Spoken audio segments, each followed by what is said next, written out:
রবীন্দ্রনাথ ঠাকুরের বাড়িটাকে বাম দিকে পড়বে। হ্যাঁ, রবীন্দ্রনাথ বাড়ি মনে হচ্ছে, সোজা গিয়ে এই বাম দিকেই পড়বে, যেতে যেতে মনে হচ্ছে। বাম দিকে যে বাড়িটা, এইটা रविंद्रनाथ ठाकुर का घर कहाँ पर है? आगे नहीं, लेकिन वो अभी ट्रेनिंग सेंटर हो गया ना, ट्रेनिंग सेंटर, वो होटल मैनेजमेंट ट्रेनिंग सेंटर बन गया। এবার আমরা ক্র্যাকটাস হাউস থেকে বেরিয়ে পড়ে এখান থেকে সোজা চলে যাব হোটেল। তার আগে এখানে রবীন্দ্রনাথ ঠাকুরের বাড়ি একটা ছিল, যেটা এখন ট্রেনিং সেন্টার হয়ে গেছে। তো এগুলো দেখে আমরা পৌঁছে গেলাম। এই যে এটা ছিল রবীন্দ্রনাথ ঠাকুরের বাড়ি, আগে ছিল, এখন এটা ট্রেনিং সেন্টার হয়ে গেছে। এগুলো দেখে আমরা সোজা চলে গেলাম হোটেলে রেস্ট নেব। আর বিকেলবেলা আমরা আবার সেই চলে যাব মেলাতে। এই মেলাটি বললাম দুদিন হয়, কালিম্পংয়ের মেলাটা।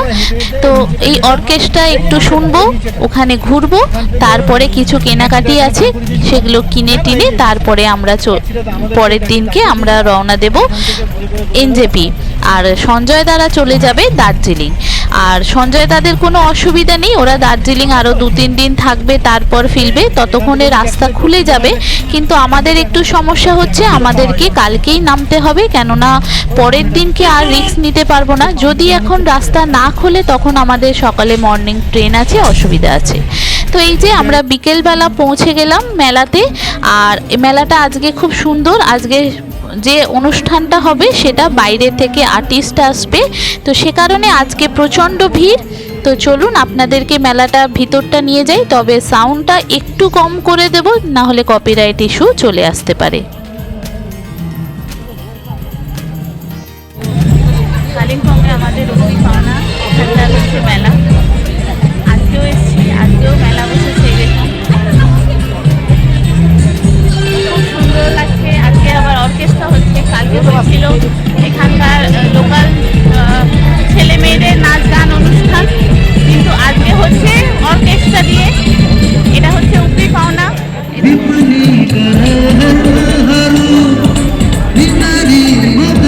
এখানেই 1-2 ঘন্টা কাটাবো, কাটিয়ে তারপর খাওয়া দাওয়া নিয়ে হোটেলে যাবো। সুন্দর একটা সন্ধ্যা। পরের দিন সকালবেলা আমাদের গাড়ি এসে গেছে। আগের দিন রাতেই আমরা কালিম্পং বাস স্ট্যান্ড থেকে গাড়ি বুক করে নিয়েছিলাম, কোনো বাসের রিস্ক নিইনি, কেননা এখন রাস্তা ভীষণ খারাপ। মোটামুটি এই রাস্তা দিয়ে যেতে গেলে আমাদের 4-5টা পাহাড় পেরিয়ে নিয়ে যাবে, মানে ঘুর পথে যে রাস্তাটা হয়তো 2 ঘন্টা লাগবে, সেই রাস্তাটা আমাদের পৌঁছাতে 5 থেকে 6 ঘন্টা লাগবে। তো সে কারণেই আমরা পৌঁছে গেলাম গাড়ি দিয়ে। আর এই রাস্তাটি আমাদের ঘুরিয়ে নিয়ে যাবে, মোটামুটি 4 থেকে 5টা পাহাড় নিচে উঠে এরকম করে ঘুরে ঘুরে যেতে হবে। Bye bye Kalimpong. আবার কবে পাহাড়ে আসবো জানি না, তবে এই যে হাওয়াটা, পাহাড়ের গন্ধ, পাহাড়ের বাতাস, এগুলো সব নিয়ে নিতে হবে মিনিমাম 6 মাসের জন্য। তো আমাদের গাড়ি ছেড়ে দিল। এই মার্কেটটা একটু জ্যাম আছে, এটা কাটিয়ে উঠে যখন আমরা একদম পাহাড়ি রাস্তায় চলে যাব, মোটামুটি 5 থেকে 6 ঘন্টা ধরে রাখুন। আজকের দিনটা আমরা এনজেপিতে রাতে স্টে করব। পরের দিন সকালবেলা আমাদের ট্রেন আছে কলকাতা, এনজেপি থেকে কলকাতা স্টেশনে নামবার। তো এই যে আমাদের গাড়ি রওনা দিল। এবার এগুলো আমাদের স্মৃতিচারণ করতে হবে। এই জিনিসগুলো, পরিবেশ, আকাশ বাতাস, পাহাড়, এগুলোই একটু মন খারাপ লাগছে। বেশ কয়েকদিন কাটলো। সঞ্জয় দারাও এখান থেকে চলে গেল দার্জিলিং। ওরা দার্জিলিংয়ে আরও 2-3 দিন থাকবে, তারপর ওরা কলকাতায় ফিরবে। যেহেতু শেলির দার্জিলিংটা ঘোরা ছিল না, ওই কারণে ওরা চলে গেল ওখানে। আর আমরা ওখানে গেলাম না, আমরা সোজা চলে যাচ্ছি এনজেপি। এখান থেকে আমরা কলকাতায় ব্যাক করব। এই যে কিছু কিছু রাস্তা আছে, মাঝখানে এক জায়গায় দাঁড়িয়েছিলাম, এখানে টয়লেট করিয়ে মেয়েকে একটু জল চা খেয়ে তারপরে আবার আমরা উঠে পড়লাম গাড়িতে। আর কোথায় দাঁড়াতে পারবো কিনা জানি না, তবে একটু বিস্কুট খেয়ে নিলাম, মেয়েকে টয়লেট করিয়ে নিলাম, নিয়ে এবার আমরা এখান থেকে রওনা দেব, একদম এনজেপিতে গিয়ে দাঁড়াবো।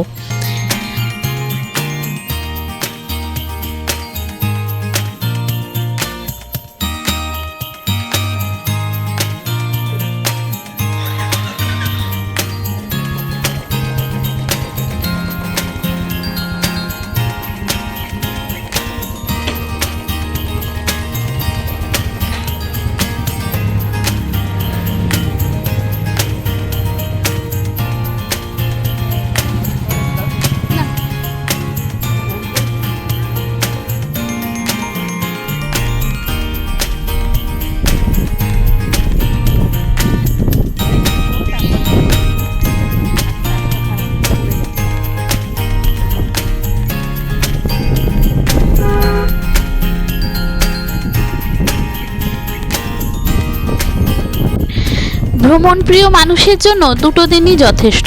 লোটা কম্বল নিয়ে সোজা চললো পাহাড়ে, বা কেউ যায় জঙ্গলে, কেউ যায় সমুদ্রে। তবে আমাদের সব থেকে বেশি ভালো লাগে পাহাড়টা।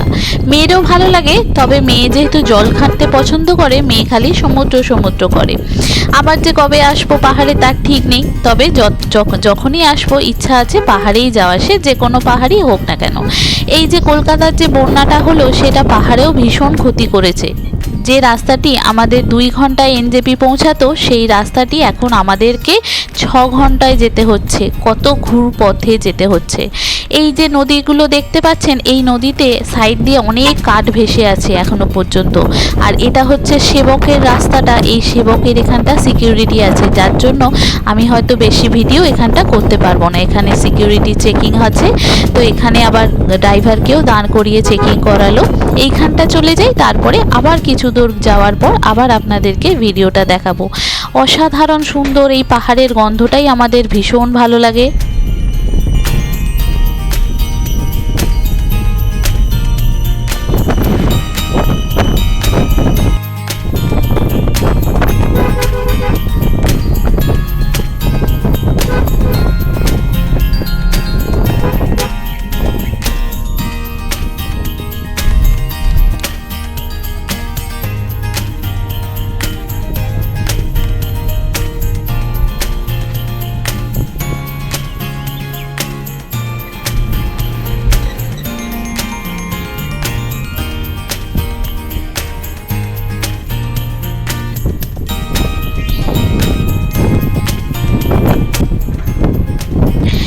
এই সেবকের রাস্তাটায় এখানে দুটো কালী মন্দির আছে, একটা শিব মন্দির, একটা কালী মন্দির। আগে জানলে মন্দিরটা একটু যেতাম, কিন্তু আজকে শরীর একদম ক্লান্ত হয়ে গেছে 5-6 ঘন্টা জার্নি করে।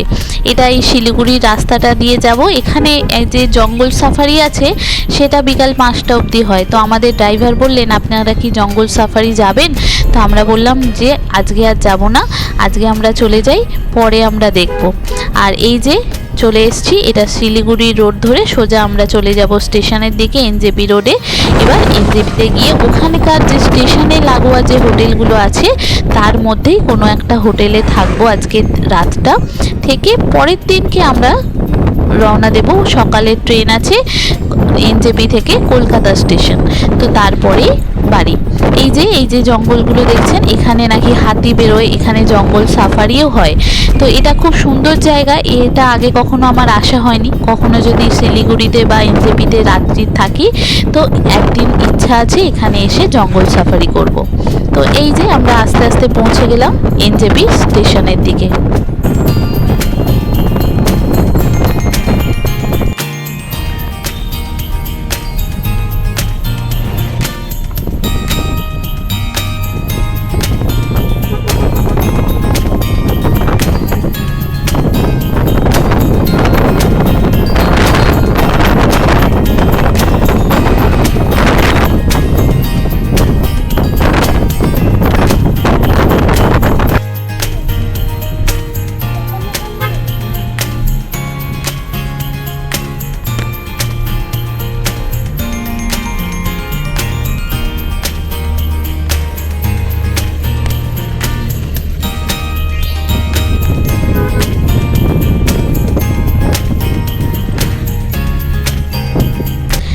এসে গেলাম শিলিগুড়ি এনজেপি স্টেশন।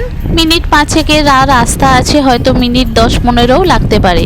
প্রচণ্ড গরম জানেন তো, এখন প্রায় 3টে বাজে, 2:30 থেকে 3টে বাজে। প্রচণ্ড গরম, মনে হচ্ছে যেন গরমকালের মতো গরম। ওখানে কালিম্পংয়েও গরম ছিল, তবু পাহাড় তো, আর এটা যেহেতু সমতলে নামলে একটু গরমটা সব থেকে বেশি হয়, তো এখানটা যেন সব থেকে বেশি গরম লাগছে। যাই, এখান থেকে এবার হোটেলে ঢুকবো। আগে স্টেশনে নামাই, ও যেহেতু আমরা কন্ট্যাক্ট করেছিলাম স্টেশন অবধি, তো আগে ও আমাদের স্টেশনে ছাড়বে, তারপরে যাব। তবে এখানে আমাদের একটা সমস্যা হয়েছে, এই যে ড্রাইভার এসেছিল, সে ড্রাইভারটা এত পাহাড়ে এত রুট মানে গাড়ি চালাচ্ছিল, আমরা বারণ করা সত্ত্বেও আমাদের কোনো কথা শোনেনি। আমরা শেষে এনজেপি স্টেশনে এসে এখানকার যে স্টেশন যে কার অ্যাসোসিয়েশন আছে সেখানে আমরা কমপ্লেন করেছি যে আর যাতে এইরকমভাবে রাফ গাড়ি না চালায়, কখনো দুর্ঘটনা ঘটে যেতে পারতো। আমরা যে পাহাড় দিয়ে আসি, আমরা কতবার যে গেছি তার নেই ঠিক, লোকের প্রাণ হাতে করে যায়, এই রকম রাফ ড্রাইভিং করাটা ঠিক নয়। তো যার জন্য আমরা এখানে একটা ওই ড্রাইভারের নামে কমপ্লেন দিয়ে দিলাম যাতে আর ফার্দার ও কোনো রকমভাবে পাহাড়ি রাস্তায় অন্তত রাফ গাড়ি না চালায়। আজকে আমাদের সঙ্গে হয়নি ঠিক কথা, অন্য কারোর সঙ্গে হয়ে যেতে পারতো। তো এটাই এখানে একটা কমপ্লেন দিয়ে দিলাম। এখানে কমপ্লেন করা যায় এনজেপি স্টেশনের একদম আপনি যে গেটে ঢুকবেন তার বাঁ দিকে, তার ডান দিকে আছে, যেখানে আপনি কোনো ড্রাইভার যদি আপনার সঙ্গে অসভ্য ব্যবহার করে বা রাফ ড্রাইভিং করে, সেখানে আপনি এটা কমপ্লেন করতে পারেন। এটা এখানে দেওয়া রয়েছে। আর এই যে আমরা স্টেশনে ঢুকে যাচ্ছি, একদম স্টেশনে গিয়ে তারপরে আমরা হোটেল খুঁজবো, কোন হোটেল খুঁজবো, কত টাকা ভাড়া, কীরকম থাকলাম, সবটা আপনাদের সঙ্গে শেয়ার করব, সাথে থাকুন। আর ব্লগটা কেমন লাগছে অবশ্যই কমেন্ট করে জানাবেন, ভালো যদি লাগে একটা লাইক ও শেয়ার করে দেবেন। আর নতুন যারা দেখছেন আমার চ্যানেল সুপর্ণা বং ইন্ডিয়া, অবশ্যই সাবস্ক্রাইব ও ফলো করে পাশে থাকবেন। ইউটিউব থেকে দেখলে সাবস্ক্রাইব করে দেবেন, আর যদি ফেসবুক ইনস্টাগ্রাম থেকে দেখেন তাহলে ফলো করে দেবেন। সবাই ভালো থাকবেন, সুস্থ থাকবেন, সাবধানে থাকবেন। দেখা হবে পরের ভিডিওতে। আজকের মতো এখানেই টাটা। থ্যাংক ইউ বন্ধুরা।